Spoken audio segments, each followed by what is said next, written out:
e obediência que merece. Vós e vossos irmãos, Dona Inês de Castro, haveis posto em grande perigo a paz no meu reino. Por vossa culpa, o infante recusa-se a casar segunda vez. É a sua vontade e não a minha. Nada posso. A sua vontade é a vossa.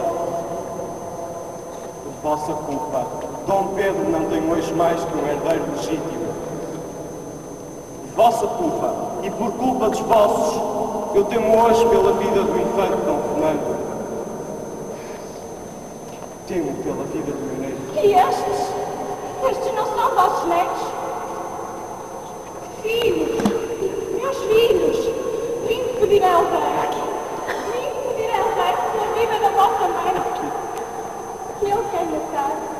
Estes inocentes são o vosso maior crime, pois são eles também o maior perigo. Pois matais também.